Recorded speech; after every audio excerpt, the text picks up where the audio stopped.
प्रियंका चौधरी जी 5 minute में आपको आपकी बात। धन्यवाद सभापति महोदय, आपने मुझे परिवर्तित बजट 2024-2025 पर बोलने का अवसर दिया।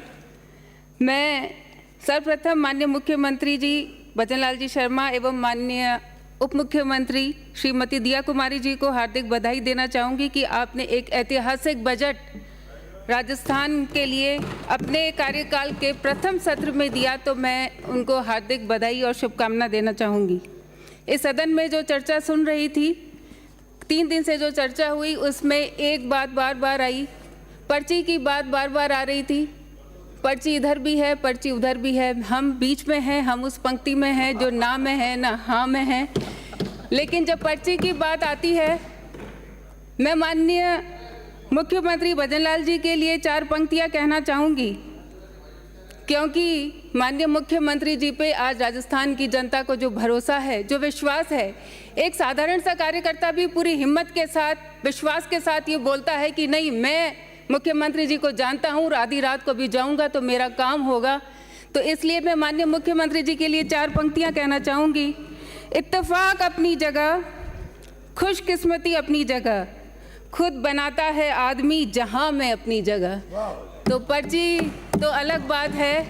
मैं ये मानती हूँ कि ये 4 पंक्तियाँ सिर्फ भजनलाल जी शर्मा साहब के लिए नहीं, बल्कि इस सदन में बैठे हर व्यक्ति पर लागू होती है कि यहाँ इस सदन में आए हैं तो सभी में कोई ना कोई बात है, तब इस सदन में आए हैं। बोलने का वक्त बहुत कम है, लेकिन फिर भी मैं चाहूँगी कि आप सभापति महोदय मुझे संरक्षण दें और मैं अपनी बात कर पाऊँ। आप बोलो। मैं जब बजट की चर्चा सुनी तो ये बात सामने आई, विपक्ष ने कहा, ना पक्ष ने कहा कि चुनावी बजट है।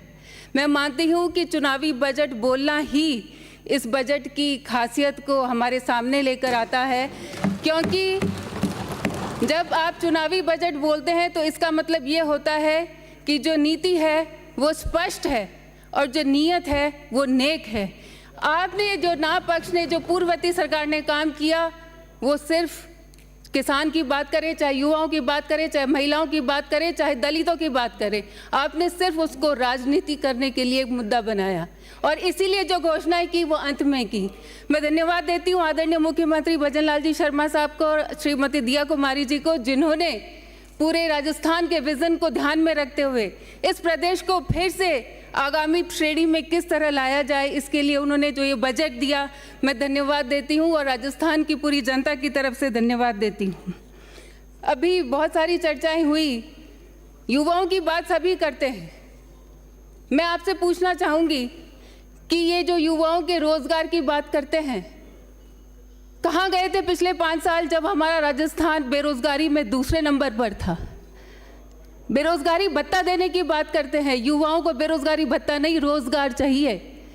कहाँ हमारे प्रदेश को आप अग्रणी श्रेणी से निकालकर, मुझे ध्यान है जब आदरणीय मुख्यमंत्री वसुंधरा राजे जी थी तब हमारा प्रदेश शिक्षा में पहले नंबर पर था, रोजगार में पहले नंबर पर था, कौशल प्रशिक्षण में पहले नंबर पर था, जल स्वावलंबन अभियान में पहले नंबर पर था। पिछले 5 साल में क्या दुर्दशा कर दी राजस्थान की, देखते हुए अफसोस होता है। अभी 10 करोड़ सड़कों की बात हो रही थी। ये सड़कों की बात आपको याद दिलाना चाहूँगी कि आप इस सदन के ही विपक्ष के जो पूर्व में मंत्री रहे आदरणीय हेमाराम जी चौधरी, उन्होंने इसी सदन में पिछले सत्र में मुद्दा उठाया था। जो सड़क बनी थी वो सड़क बनाई थी वहाँ हमारे बाड़मेर विधानसभा के विधायक की एक फर्म ने, उनके रिश्तेदार की फर्म ने, और उस सड़क की स्थिति ये थी कि वो बनने से पहले ही जर्जर अवस्था में पहुंच गई। ये पिछले समय की सड़कों की हालात थे। शिक्षा की बात करें, बार बार शिक्षा की बात आती है। अभी किसी माननीय सदस्य ने पिछले दिन में कहा था कि किसी की हिम्मत नहीं कि इंग्लिश मीडियम स्कूलों को बंद कर दें, हम देखते हैं कैसे बंद कर देंगे। ये विपक्ष से बात आई थी। मेरा प्रश्न है कि आप सब बहुत सीनियर हैं और शिक्षा हमारे राजस्थान की, हमारे विकास की जो नींव है वो शिक्षा है। इस शिक्षा के साथ ये खिलवाड़ कैसे कर दिया आपने? कैसे इंग्लिश मीडियम बना दिया स्कूलों को बिना व्यवस्था कराए, बिना टीचर्स की व्यवस्था कराए। मैं मानती हूँ कि ये समस्या केवल हाँ पक्ष की नहीं, जो विपक्ष में ना पक्ष में बैठे हैं उनके भी हर विधानसभा में ये समस्या होगी।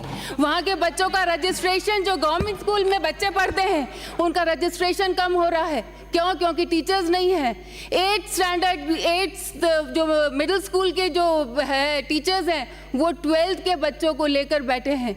क्या शिक्षा, हम कैसे बच्चों को रोजगार ले जाएंगे और क्या शिक्षा देंगे? और मैं धन्यवाद देना चाहूँगी आदरणीय मुख्यमंत्री जी को, जिन्होंने हमारी लंबी मांग थी बाड़मेर एयरपोर्ट के लिए ज़मीन देने की, उन्होंने निःशुल्क ज़मीन देने की व्यवस्था की है। मैं उनको धन्यवाद देती हूँ। 132 kV GSS के लिए धन्यवाद, सड़कें दी है 25 किलोमीटर, उसके लिए धन्यवाद। और हमारी एक बहुत बड़ी मांग थी नशा मुक्ति सेंटर की, 25 बेड का दिया है और मुझे आशा है कि आने वाले समय में इसका विस्तार भी होगा।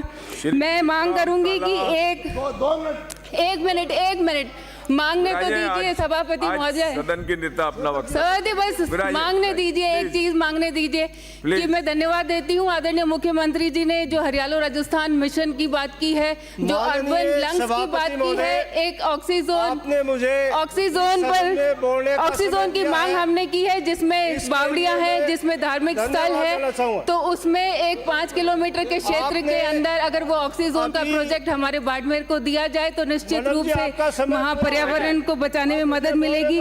बिजली में 2 नए उपखंड दिए जाए और PSC बेरीवाला तालाब और सनावड़ा को क्रमोन्नत किया। मैं आपका ध्यान बिंदु संख्या 9 के तहत दिलाना चाहता हूं।